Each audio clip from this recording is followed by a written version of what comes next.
my buddy Sam Holmes. He's about to leave on it's a 24-foot, right? A 23-foot, yeah. 23-foot Ranger. 23, yeah. Now it's called Swedish Fish. You guys saw him on our adventure at Santa Barbara Island. We ran into him at the anchorage out there. And we're going to look at his boat and what he's got set up. And he leaves tonight or tomorrow for Hawaii, which is complete madness. Plan. Yeah, about it's amazing. Super stoked. 3 weeks long. Let's ask him some questions and see what he's up to. Okay, so how long do you think it'll take you? Between about 20-25 days. Crazy. I'm not really sure how many miles I'll be able to cover a day because it's my biggest offshore trip. But yeah. What's the maximum speed you've had this vessel? Well, we've been it'll surf down the waves pretty quick, and I've gotten 7 or 8 knots. Right. And with the third reef in, really, it really likes to go fast. I'm not sure if I'll be able to maintain that kind of speed. But what's your cruising speed roughly? 4 or 5 knots. Yeah. That's kind of what we do. How you got your wind vane, right? Yeah, it's the Pacific Light. It works really great. I need to reef the main real early. It doesn't like a lot of weather helm, but so it needs a real balanced boat. Yeah, to operate. but once it's set up well, I'm able to take naps and stuff, and it keeps the course real good, even downwind. And then you got is that called a torpedo? It's a torpedo. Yeah, torpedo. I think it's a German motor. It's kind of obscenely expensive for the amount of power it puts out, but it's really convenient because you don't have to flush it out and there's a lot less maintenance. I was able to clear up a hole. Right? Yeah, it's electric. Does it have its own battery or run off your? It runs. Yeah, it's got its own batteries, and I'm able to charge it up with these solar panels I've got up here. So I've got 2 on the back and 1 on the front. And then, so how much total solar do you have? I've got 3 50-watt panels, 150 watts total. Total, cool. Yeah. And you don't have a lot of systems, right, on the boat, so that's plenty? No, just the running lights and really basic stuff. You need to charge my phone and a little water pump for my sink. It really uses hardly any electricity. The biggest thing is the motor. I can charge that off solar. It takes about 2 days to top the motor batteries off. But I don't really use that often just to get out of the port, really. Yeah. And then what's your mode of navigation for this trip? I've got it's really electronic, GPS. I've got lots of GPSs. I've got one on my radio. I've got the DeLorme GPS, and then the DeLorme hooks to the phone, so I can use the charge. And I can plug my radio GPS into my computer and use OpenCPN to get the. I like that program. Yeah, it's nice. You can do a great circle route real easy. Yeah, and then let's see. Can you take us downstairs? Yeah, let's go take a look. It's kind of a mess. It's all right. As it should be. Yeah.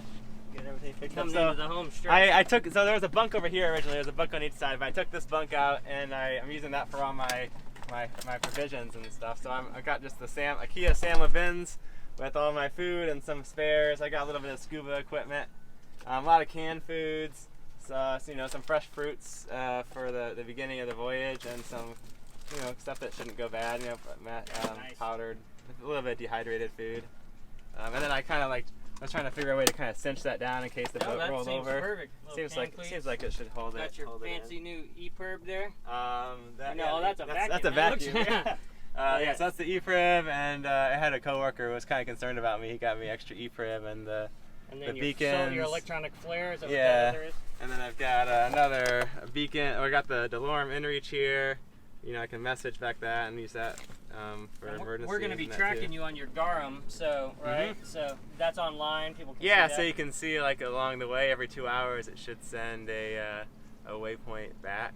Yeah, and I'll go ahead and put that link in the description for this video. Mm-hmm. And then so I have a backup self-steering system. It's just the electronic auto tiller. Auto tiller. This thing works great in the port, but if that thing stops, if the wind vane cuts. Well, the wind vane's best because there's no draw on your electricity. Yeah. This doesn't use a whole lot, but I really prefer to use that wind vane. It's just quiet, and it just keeps the boat on the course according to the wind. And then forward, is that you just... Yeah, so that's going to be mainly storage up there. I kind of had to empty it out because I spilled a little bit of water filling up my water tanks. But yeah. And then how much water did you bring? Yeah, so I think there was 10 gallons in that forward tank, but I don't usually drink out of that because it's kind of funky. And then I've got a lot of these. I think I've got 6 of these. I think they're 1 1/4 gallon bladders, and they're kind of placed strategically about the boat to kind of get the weight in the right spots.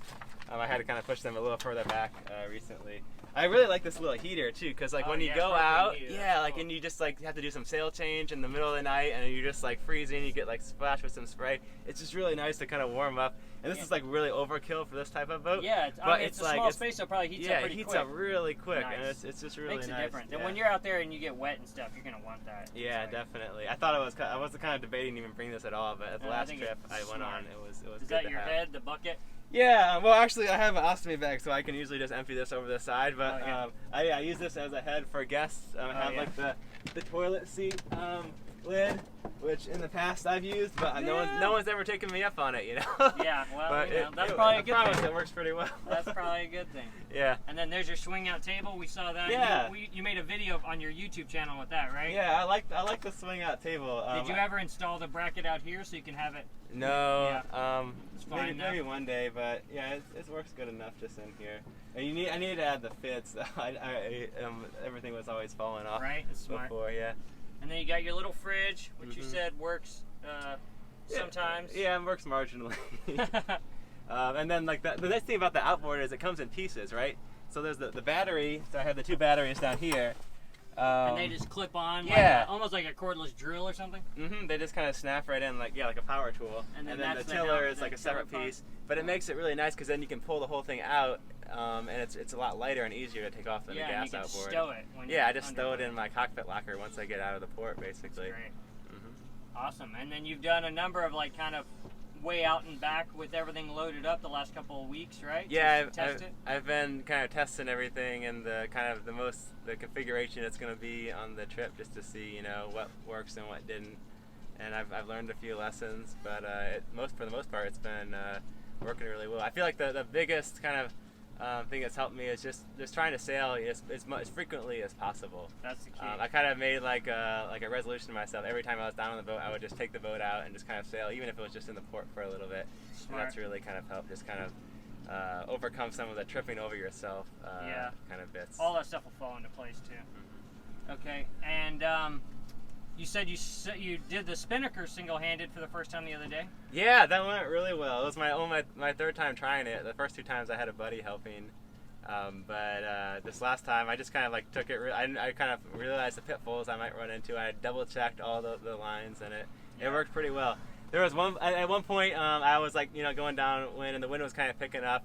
And I kind of like went forward to kind of tweak the pull a little bit, and it kind of got away from me, and it pulled over to one side, and the boat kind of laid on its side. Yeah, that's the problem. Yeah. It's like spinnakers will knock you down real quick. It's a powerful sail. Just be ready to douse it if you have to. And just, but the good thing is the wind vane will steer that downwind course really well, and like it gives me enough time to go set up, really take my time and get everything set up just how it needs to be, which I think that's like a really big like safety asset. It's just being able to like take the time to go and inspect everything and not having to rush back to the tiller every time like I was before when I didn't have it.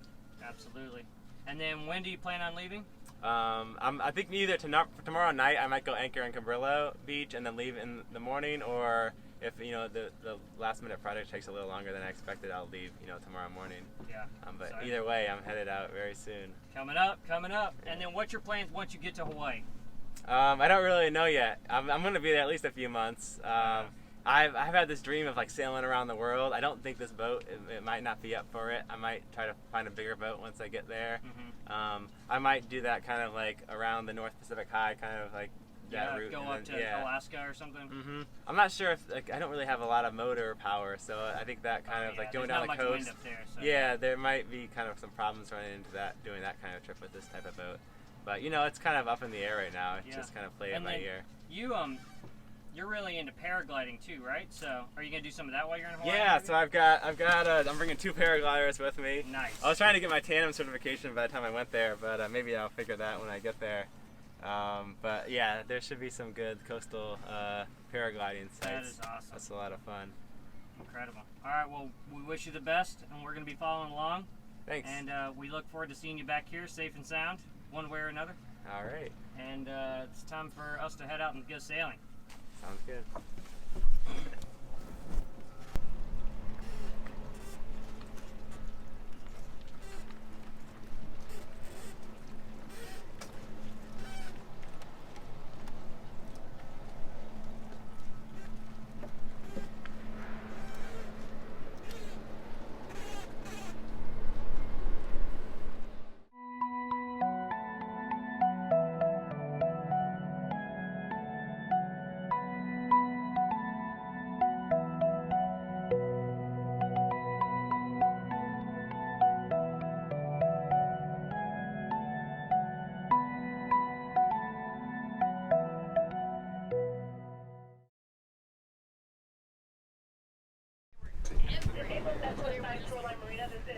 Oh, the sailors by the window. Yeah. That's cool. But they look like